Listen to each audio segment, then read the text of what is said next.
अचानक हम यहाँ पहुँचे थे कार्यक्रम छोड़के, क्या कुछ वजह रहा मामला? देखिए, मैं पेपर पढ़ रही थी और यहाँ कुछ चर्चा भी ऐसी हो रही थी क्योंकि आज हमारे यहाँ प्रोग्राम है रानी अहिल्याबाई जी के यहाँ सारे चल रहे, तो उस प्रोग्राम के तहत मैं यहाँ बनारस आई हुई थी।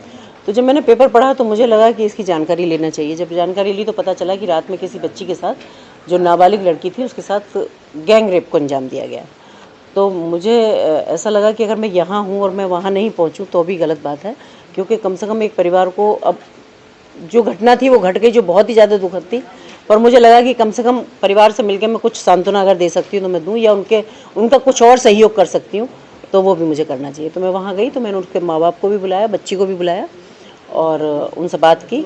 वहाँ जाके तो देखा कि थी बच्ची वहाँ, सब जो भी हमारी जो सरकारी सुविधाएं हैं उन सारे, जैसे समाज कल्याण विभाग से हमारे बहुत सारी योजनाएं जो हमारे माननीय प्रधानमंत्री जी ने, माननीय मुख्यमंत्री जी ने, सब उनके कोषों से दी जा सकती हैं, तो उसका सब वहाँ प्राविधान उनका कराया। मैम, ऑटो और ओला वगैरह के लिए आपने गाइडलाइन भी जारी किया है, जिस तरीके से महिलाओं के साथ अपराध बढ़ता हुआ जा रहा है।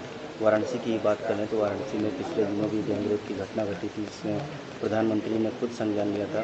क्या कुछ गाइडलाइन जारी किया गया है, किस तरीके का है? देखिए, मैंने क्या हुआ कि ये परसों एक गाइडलाइन जारी की थी, जिसमें मैंने ये कहा था कि जितने भी ओला, उबर टाइप, या जो टैक्सी हैं, या ये ऑटो हैं, ये ई रिक्शा है, ये इन सब में जो ड्राइवर सीट होती है उसके पीछे ड्राइवर का नाम, ड्राइवर का नंबर और उनकी कोई ना कोई आइडेंटिटी वहाँ होना चाहिए।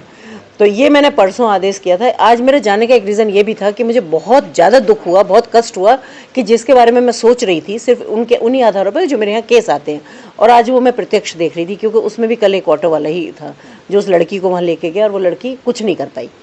तो इसके लिए हमने जिलाधिकारियों को ये सब, आज हमारे यहाँ से पत्र चला गया है सारे, आपको सूचना अधिकारियों को भी गया है, जिससे आपको प्रेस विज्ञप्ति वहाँ से मिल जाएगी सारी जगह से।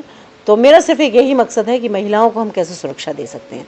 तो इसमें और भी 2-4 चीज़ें थी, जैसे था कि जैसे ड्राइविंग लाइसेंस है तो महिलाओं को कम इशू होते हैं, जबकि पुरुष ही ज़्यादा रहते हैं। एक आध कोई 1% भी नहीं, या 0.1% कहीं कोई महिला होगी।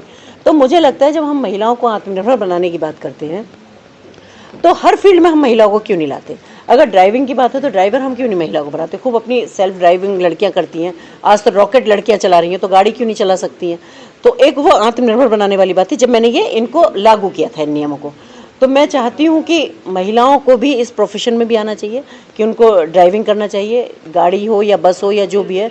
और पहले भी मैंने एक आदेश दिया था कि जितनी भी बसेज़ हैं उनमें, जिनमें महिलाएं जाती हैं या जिनमें स्कूल बसें हैं, जिनमें छोटी बच्चियां जाती हैं, आए दिन घटना घटती रहती हैं। आप लोगों को भी पता है, आप लोगों के माध्यम से भी खूब सारी ये निकलती रहती हैं कि वहाँ भी अगर गाड़ी में ड्राइवर महिला है तो ठीक है, नहीं भी है तो उसमें हेल्पर में रखें या उसको कंडक्टर के रूप में महिला रखें। लेकिन हर बस में जिसमें महिला चलती हैं या छोटे बच्चे स्कूल जाते हैं, उनमें ज़रूर महिला वहाँ होनी चाहिए।